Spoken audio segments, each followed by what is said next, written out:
All right.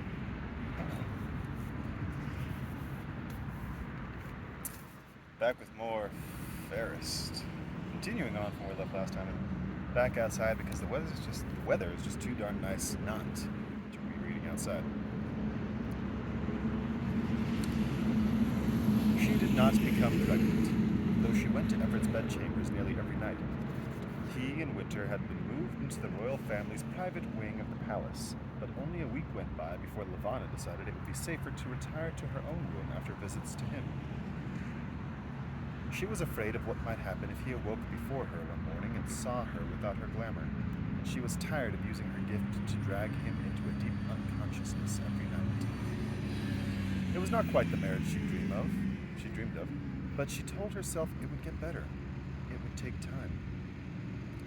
She did not come to love Princess Winter, who cried every time Levana held her. Everett refused to let anyone call him a prince, and even vowed to keep his job as a palace guard, though Levana told him over and over that it wasn't necessary. He was royalty now. He never had to work again. This only seemed to irritate him, though Everett's gonna kill himself. I'm just saying it now. That's my assumption. Everett's gonna kill himself. This only seemed to irritate him, though. So eventually, Levana stopped pressing the issue. Let him play guns and soldiers if it made him happy. Channery grew larger, and they learned that the child was not a boy. By that time, though, Channery didn't seem to care. She glowed in a way that Levana knew pregnant women were meant to. Yet she hadn't imagined her sister would be the same way. She would let anyone touch her exposed belly, even the servants, encouraged it even. Would yell if a person didn't coo and ah and tell her what a beautiful mother she would make, and how her daughter would surely grow up to be just like her by all the lucky stars. Bear? My dog just laid down on the next hill, and so make sure she didn't deflate like a balloon. As the months passed, Levana came to feel like there must be some conspiracy against her. Rumors were spreading about any number of women in the court who were having babies. The whole city seemed suddenly full of their crying and howling. When Levana went to see Dr. Elliot for a private appointment to ask if there was something else she could be doing, she even learned that a pair of wedded royal scientists were pregnant. Dr. Darnell and his wife, both specialists on the genetic engineering team. The woman was more than 3 times Levana's age. So, Dr. Erlon has a thing for older women. Right on. Dr. Elliot was largely unhelpful. She went on and on about how it could take time, and they would look into further treatment when Levana got a bit older. If they still had not had any success. The woman even had the nerve to tell Levana to relax, to not worry about it so much. It would happen when it was meant to happen. Levana was tempted to make the infuriating woman jab a scalpel into her own eye. Her sister, the old doctor, Solstice. There could be nothing wrong with Everett. So what was wrong with her? Her only consolation was that, as a result of Channery's condition and her exuberant need to be coddled, Queen neglected her royal responsibilities more and more frequently. Days would pass without her showing up at court, and Levana was sent to take her place in countless meetings. Though she needled her sister about it time and again, she truly didn't mind. She was fascinated by their politics and the inner workings of their system. She wanted to know everything, to claim what power she could scavenge, and her sister's absence gave her the perfect opportunity to do just that. Then, on the 21st day of September, in the 109th year of the Third Era, Queen Channery gave birth to a baby girl. She was officially named Princess Celine Channery Janali Blackburn of Lunar. But everything past Celine was immediately forgotten by everyone but the history texts. The celebrations throughout the city and even the outer sectors were riotous for a week. The royal bloodline would continue. The lunar throne had an heir. Enter Cinder as a baby. I like the silver foliage. Don't you agree, little sister? Levana tore her gaze away from the baby, who was laid out on an embroidered quilt in the center of the room as if this were a common daycare and not a royal meeting to discuss the country's upcoming anniversary celebration. There were a number of designers, florists, decorators, bakers, caterers, and artisans standing against the room's back wall, each waiting to give their opinions and offer their expertise. It took a moment for Levana to realize her sister was asking about two enormous bouquets, almost identical, but for some fuzzy silver leaves tucked into one, as opposed to more vibrant emerald green in the other. Silver, she said. Yes, it's very nice. In fact, add more, said Channery, tapping a finger against her lips. I want the whole room to sparkle. Is everyone listening? Her voice rose. Sparkle! Glitz! I want every surface to shimmer. I want every guest to be bedazzled. I want a reputation of throwing the best galas the city has ever seen. I want them to talk about it for generations. Is that understood?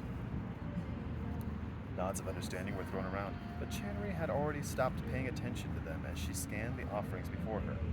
Platters of tiny desserts and cocktails with little ice cubes in them, each cube carved into the shape of the queen's crown. No, none of this is good enough. Channery grabbed a tray of hors d'oeuvres and tossed it against the wall. Everyone flinched. I said I wanted to sparkle. Is that too hard to grasp? Are you all blind? No one pointed out that she had not told them this before, but of course they should have known before coming to this meeting. Naturally. Levana shook her head behind her sister's back. The baby started crying. Wheeling around, Channery tossed her arm toward Levana. Take the child! Levana blinked. Me? Why me? Where's the nanny? Oh, for star's sake, she only wants to be held. Channery started to cough. She turned hastily away, coughing into her elbow, as ladylike as she could. It seemed to Levana that she'd been coughing a lot lately, for weeks, if not months. And though Channery insisted it was only a temporary virus, it seemed to go on and on. Does Channery have an early precursor to leishmaniasis? Continue watching the video to find out more. A servant rushed forward with a glass of water, but Channery grabbed it and threw it at the wall too. Glass shattered across the stone as Channery stomped out of the room, still coughing. The baby's screams grew more fervent. Levana approached her, hesitant. Someone clapped. Let's adjourn for the day, said one of the event planners, ushering away the artisans. Come back tomorrow with your improved work. Right, I sound like Channery now. Levana stood over the child for one dread-filled moment, watching at how her face reddened and pinched, at how her chubby arms writhed against the blanket. Her tufts of dark brown hair wisped in every direction. Though the child was 7 months old and hinting every day that she was about to start crawling, Levana could still count the times she held her niece in one hand. There was always someone else there to take the baby, and just like with Winter, this child did not seem to be warming up to her at all. Huffing, she squared her shoulders and crouched down, scooping up the baby as gently as she could. Standing, she nestled the child in the crook of her arm and did her best to coo comforting words at her, but the crying went on and on. Little fists thumping in the air, beating against Levana's chest. With an annoyed sigh, Levana paced back and forth through the room before stepping out onto the balcony that overlooked Artemisia Lake. She could see members of the court milling about the lush palace gardens, a few of the aristocrats out in boats upon the lake's surface, in the sky. The earth was nearly full. Huge and blue and white and stunning amid the starscape. Once, she had persuaded Everett to go out on a boat with her, but he'd spent the whole time wishing he was back. Up.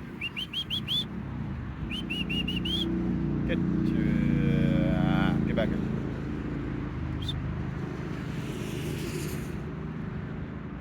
Once, she persuaded Everett to go out on a boat with her, but he'd spent the whole time wishing he was back home with Winter, going on and on about how quickly she was growing and speculating on what her first word might be. That seemed like a long time ago. In fact, it had been a long time since they'd done much of anything together. Bouncing little Celine as gently as she could, Levana examined the face of her future queen. She wondered if this child would grow up to be as spoiled and as ignorant as her mother, who cared more about the flower arrangements than political policy. I would be a better queen than you, she whispered.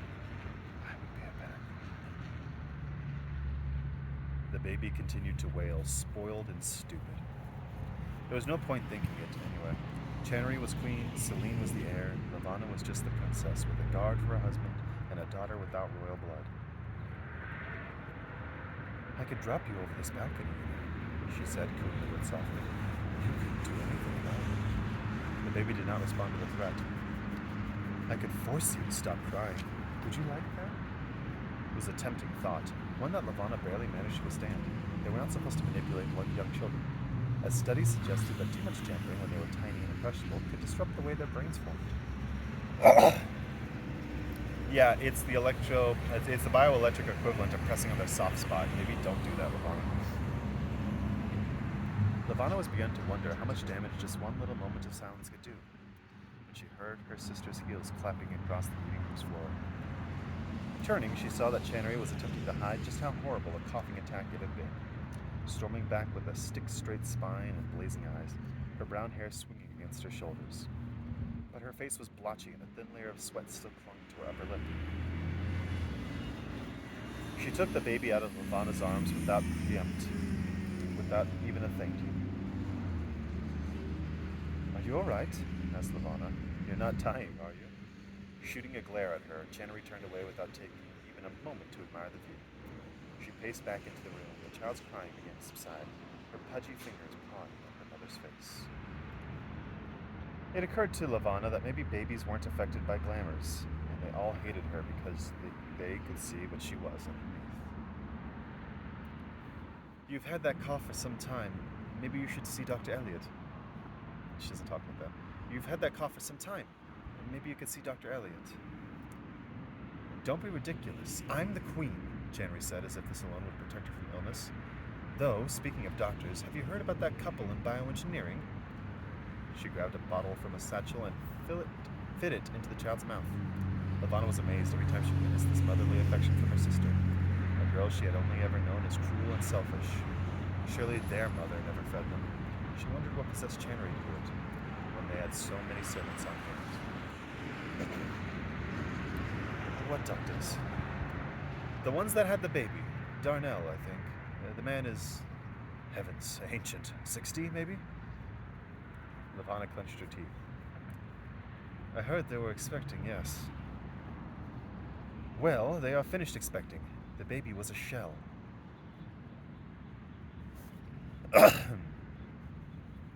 Eyes widening, Levana clasped a hand over her mouth, pretending horror, but mostly to hide the bout of glee that threatened to spill out. A shell? A girl, I think. The thaumaturge went to collect her yesterday for... Channery sighed, like it was too exhausting to remember all these pesky details. Whatever those scientists are using the shells for.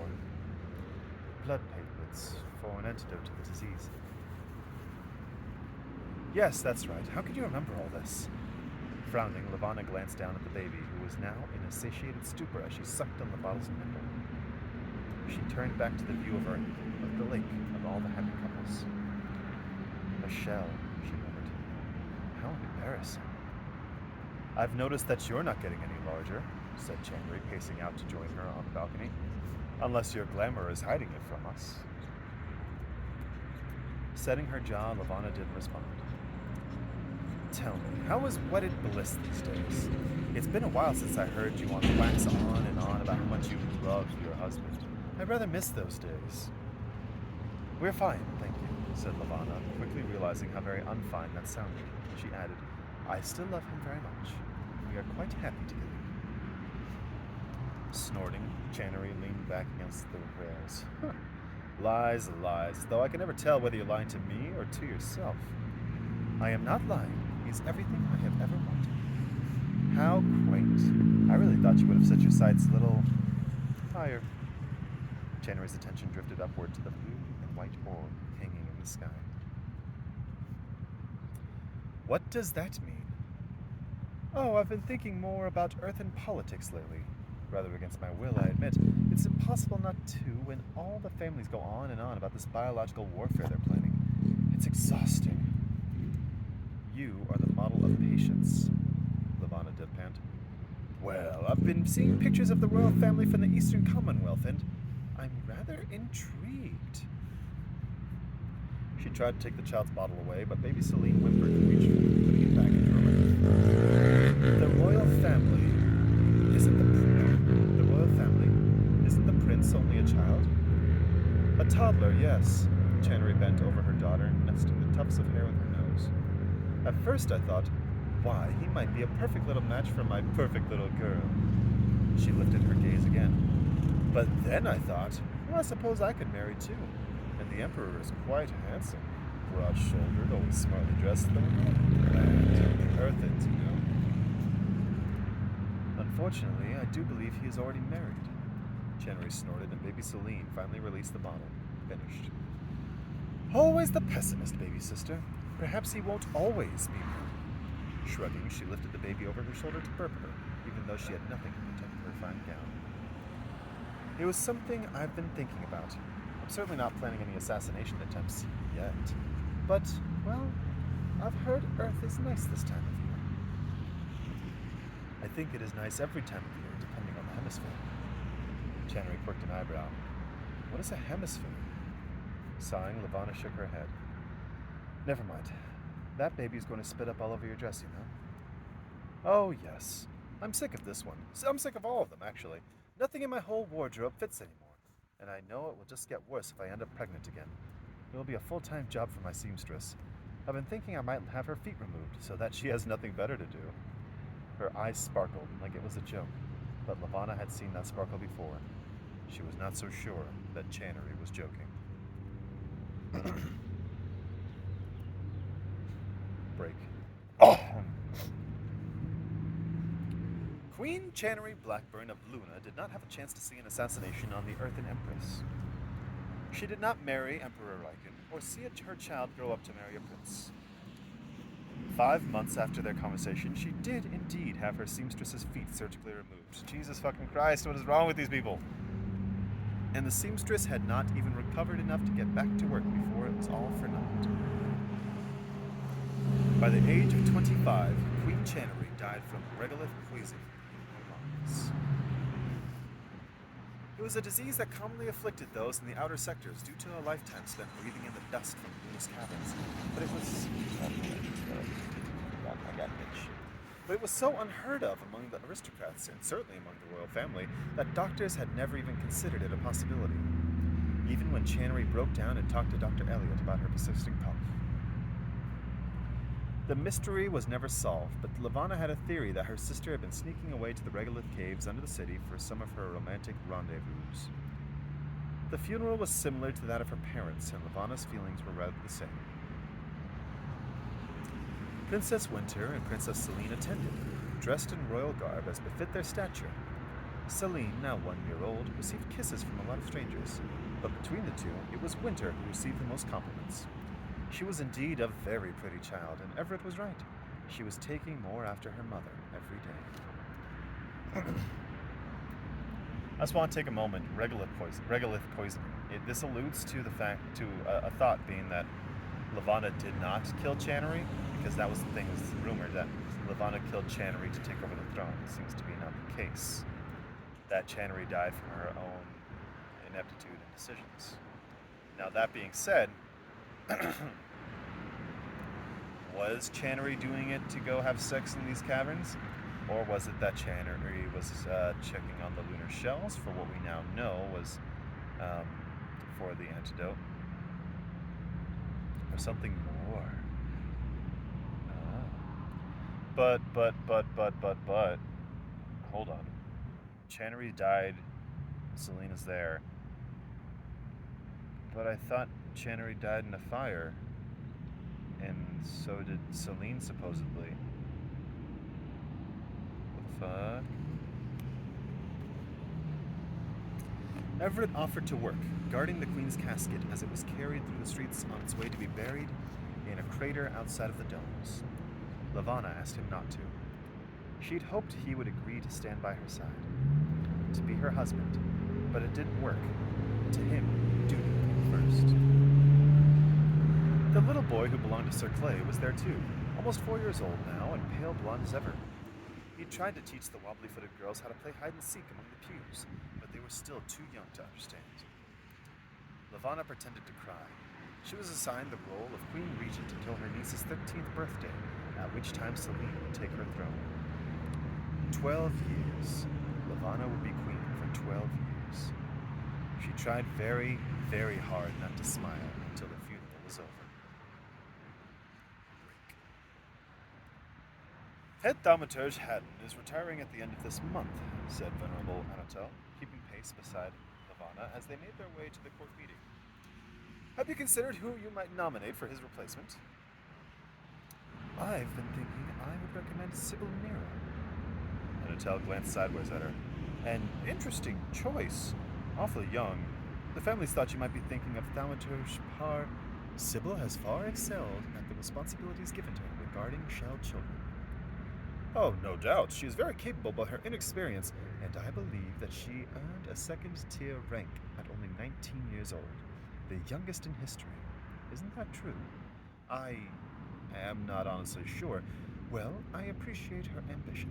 She is motivated, and I like that. She reminds me of myself. Anatel pursed his lips. He would be stuck now that Levana had made the comparison. I am sure she is a wise choice, he said.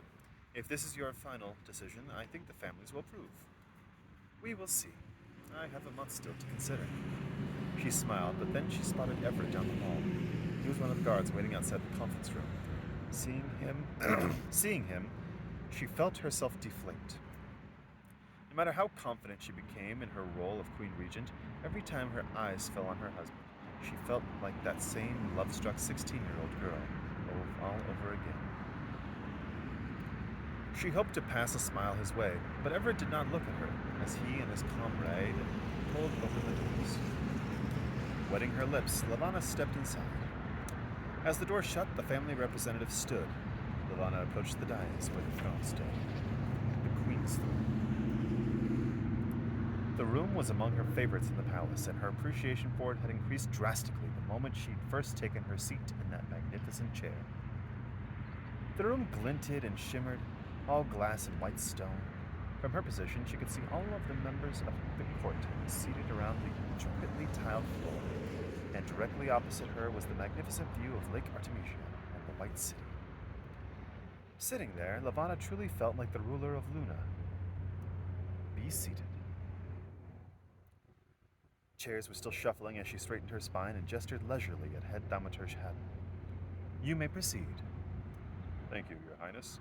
I am pleased to report that your experiment regarding strict work hours in the outer sectors is going well. Oh? Levana was not surprised, but she pretended that she was. She had read a study from Earth a few months ago about how efficiency and productivity dropped without regularly scheduled breaks. She suggested that they program chimes to sound at regular intervals in the manufacturing domes to remind workers when to take mandatory breaks, and then extend the workday to cover that lost time. The court had not been sold on the strategy at first, worried that it would be too difficult to enforce such a drastic increase in the workday, and that there were already complaints of people being overworked in the outer sectors. But Levana insisted that, with this new schedule, the days would in fact go faster, and the solution would benefit everyone, the workers most of all. Productivity is up 8% in the 3 sectors where we implemented the change, Adam continued, with no apparent loss of quality. I am pleased to hear it. So she's Henry Ford right now. She instilled breaks in the workday. Yeah, no, you'd be surprised how well breaks work. Don't lose your damn mind. As often.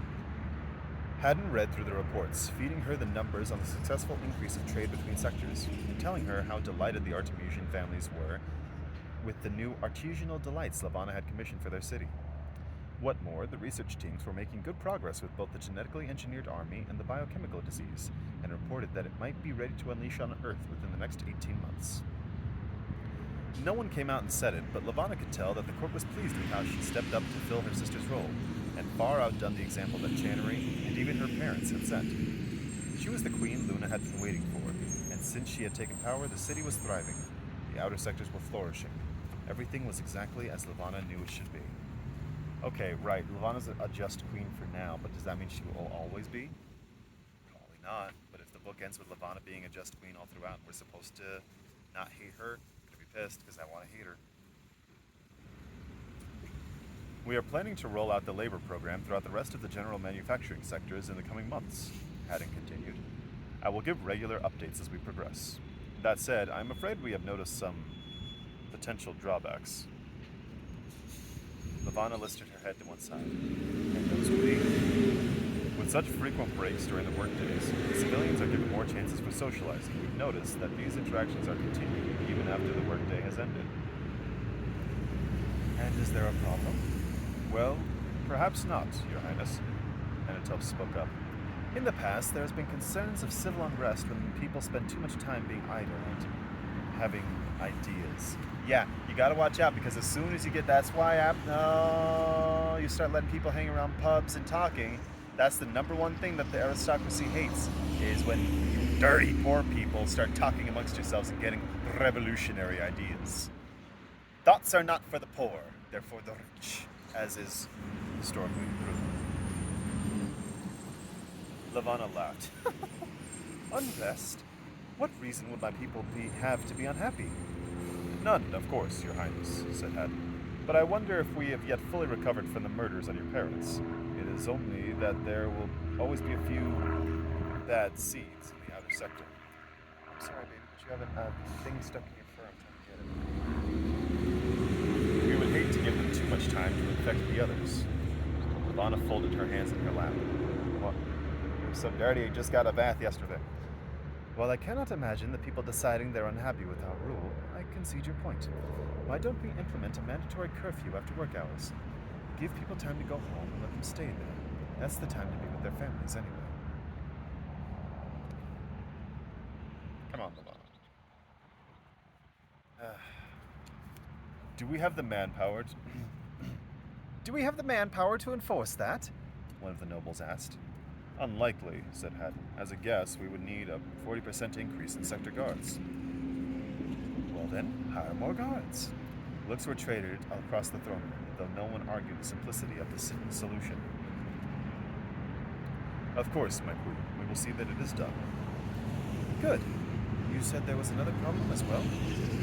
Not an immediate problem, but all of our projection reports show that this amount of production isn't sustainable in the long term. If we continue at these rates, we'll drain our resources. The available terraformed land we have is already working at near maximum capacity. Resources, Levana drawled. You're telling me that we cannot continue to grow our economy because we are living on a rock. It is disheartening, but it is the truth. The only way to continue with this outpost is if we reopen trade agreements with Earth. Earth will not trade with us. Don't you understand that this is the entire point of developing the disease and antidote that we discuss at every meeting? Until we have that, then we have nothing to offer the Earthens that they do not already have. We have land, Your Highness. Levana bristled, though Haddon's voice didn't waver. She could see the hesitation in his eyes, with good reason. Land, she repeated. Levana bristled. All of the sectors together still take up only a fraction of Luna's total surface. There was plenty of low-gravity real estate that could be quite valuable to Earthens. They could build spaceports that would require less fuel and energy to conduct their travels and exploration. That is what we could offer them. The same arrangement that the Lunar colony was first formed on. Absolutely not. I will not return us to the political strength of a colony. I will not be dependent on the Earthen Union. Your Highness, this discussion is over. When you have another suggestion for how we can get around our dilemma of text resources, I will be open to hearing it. What next? The meeting continued amiably enough, but there was a tension in the court that never fully dissolved. Levana tried to ignore it. She was the queen Luna had been waiting for. She would solve this problem too. For her people, for her country, for her throne.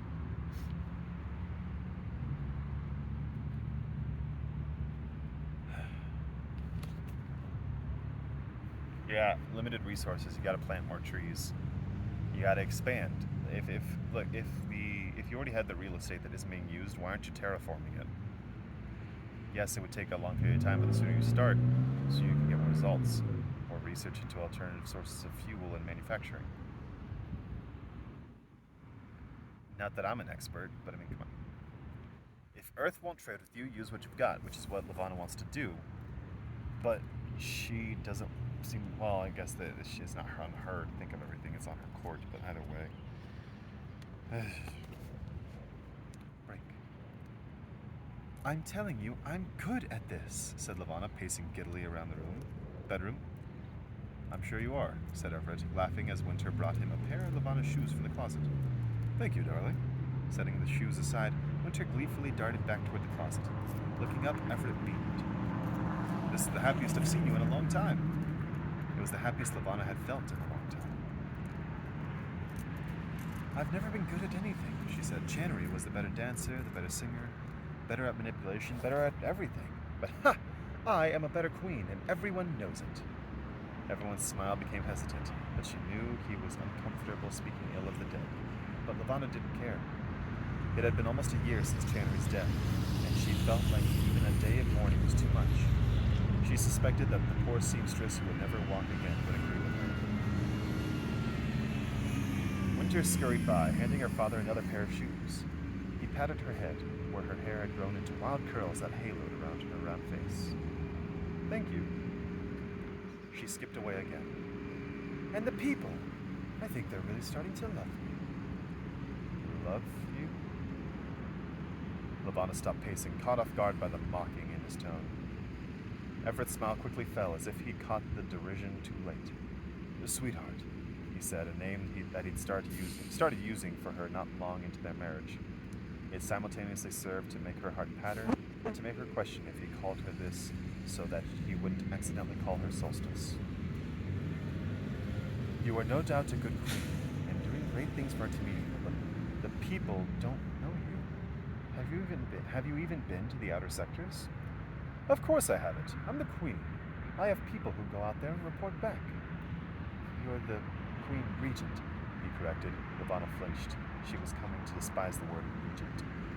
And while I'm sure that the reports you get are very accurate, it still wouldn't allow for the people to get to know you, their ruler. They can't love a stranger. Thank you, Winter. And besides, whenever you do your news broadcasts, you always... She narrowed her eyes, waiting. It's just, you never show your face when they record you. Rumors are starting, you know. People think you're hiding something. And love begins with trust, and trust can't be formed if people think you're hiding something. Glamours don't work through video, you know that. Everyone knows that. Then don't show them your glamour, he gestured at her face. Why not just be yourself? They'll admire you for it. How would you know? You've never seen me! He was momentarily taken aback, his dark eyes blinking up at her. Winter, too, stopped in the doorway, carrying yet another pair of glittering shoes. Everett stood and cleared his throat. You're right, but whose fault is that? Papa, said Winter, cocking her head. Why is Mother yelling? Levana rolled her eyes. This was how it had been since the day Winter started speaking. She addressed her father only. Levana was just the bystander, a mother in title only. No reason, darling. Why don't you go play with your dogs? Nudging Winter toward the playroom, Everett poured himself a drink from a small tray on the side table. You do realize that you have been my wife now for more than 3 years, he said, watching the amber liquid splash over the ice cubes. I have not fought you, I have not left, but I'm beginning to wonder if this will ever become a real marriage, or if you plan on living this lie until one of us is dead. Levana's diaphragm quivered unexpectedly, warning her that she might cry, telling her that his words hurt more than she admitted on the surface. You think our marriage is a lie? As you just said, even I have never seen what you really look like. And that's what's important to you? That I be beautiful, like she was? Stars above, Levana. He pressed the glass onto the table without taking the drink. You're the one who impersonates her. You're the one who hides. I've never wanted that. What exactly are you afraid of? That you would never look at me again. Trust me, Everett, you would never see me the same way. You think I'm that shallow? That I care at all what you look like under your glamour? She turned away. You don't know what you're asking. I think I do. I know there are scars, burns of some sort. I've heard the rumors. Levana grimaced. And I know that your sister said you were ugly from the time you were a baby. And I can only imagine the kind of damage that does to you easily. But, Levana, Everett came up behind her, setting his warm hands on her shoulders. I had a wife once that I could talk to about anything, that I trusted implicitly. I think if you and I are going to make this work, we need to at least try to have that too. But that will never happen if you're always going to hide from me. That will never happen, Levana hissed.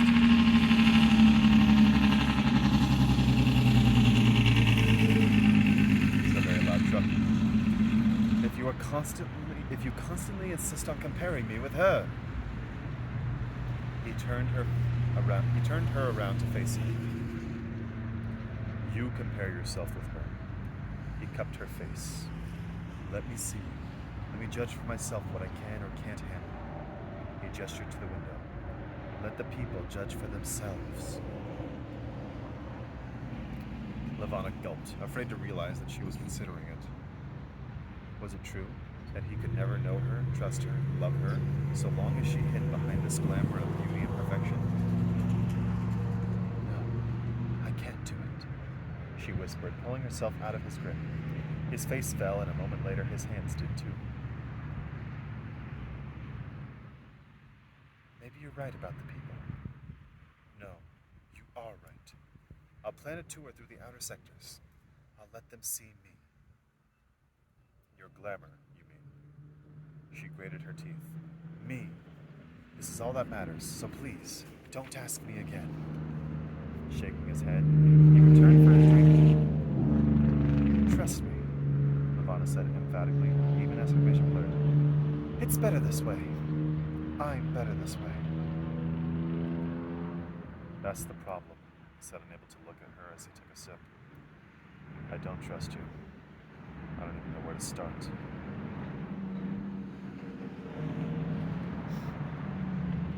Break. The idea came to her slowly. At first, it was merely a horrible, guilty fantasy. That there was no Celine. That Channery had died alone and childless. That Levana was already the true queen. That one day then one day, as she was watching Winter and Celine playing with blocks on the floor of their nursery, babbling in a language only they understand, Levana had a fantasy of Celine dying. Putting one of those blocks in her mouth and choking on it. Slipping in the bathtub and her nanny being too distracted to notice. Tripping on her own uncertain feet and tumbling down the hard palace steps. The daydreams disgusted her at first, all over an innocent child with big brown eyes and messy brown hair too frequently left uncombed, but she told herself they were just that, daydreams.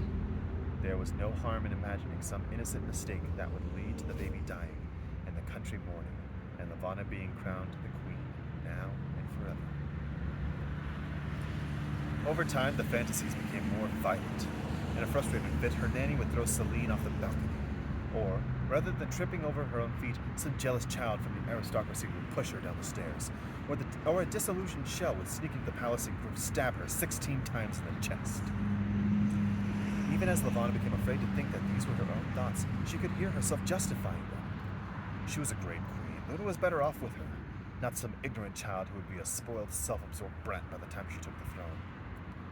The transition when Celine turned 13 would be difficult and confusing for their people.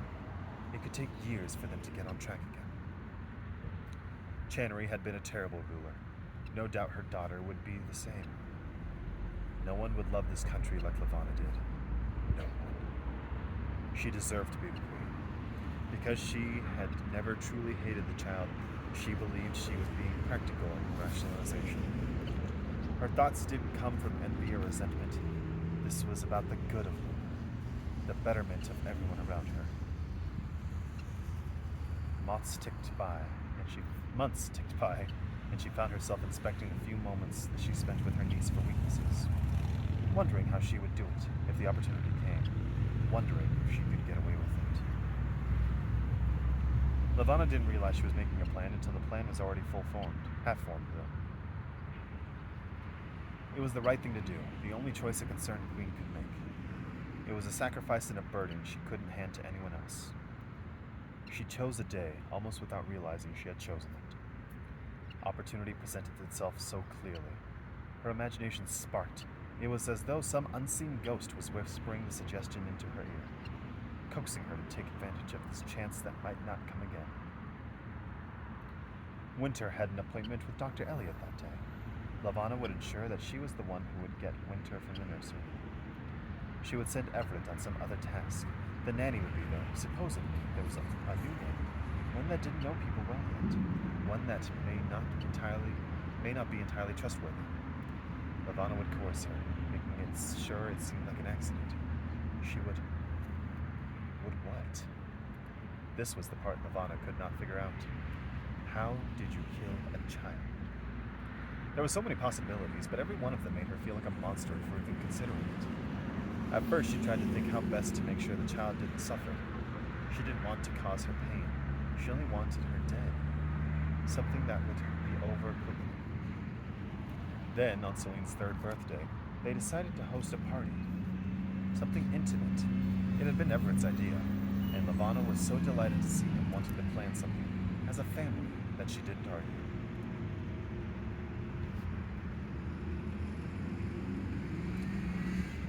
It's known that there was a conspiracy that took Celine away. Maybe Everett knew about the murder attempt, but Everett had something to do with the kidnapping and subsequent hiding of Princess Celine.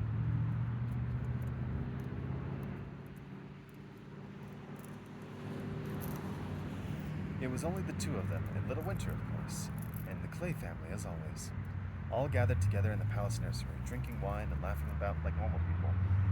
You're fly. Like there was nothing strange about this mingling of royalty and guards. The children played, and Garrison's wife gave Celine a stuffed doll that she'd made. And the palace pastry chef brought up a little cake shaped like a crown, and each of the cake's tines was this tiny silver candle. Everett tried to show Celine how to blow out the candles, while wax dipped into the frosting. Winter, too, wanted to take part in the celebration, and baby spittle was left all over the pretty cake before young Jason Clay got annoyed and blew out the candles himself. They all laughed and clapped, and Levana stared at the black smoke curling upward and knew how she was going to do it. She would do to the child what Channery had done to her. Come here, baby sister. I want to show you something. Only unlike Channery, she would be merciful. She would not force the child to then go on living.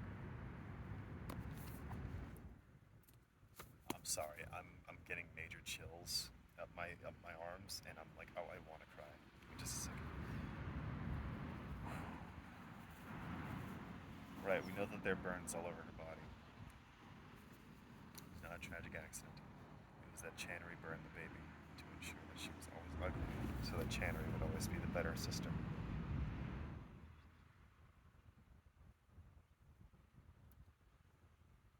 Whoa. And then Levana's going to do the same thing to Celine, except burn her and kill her. Okay, so Everett didn't have anything to do with it, or at least not consciously, or at least not yet.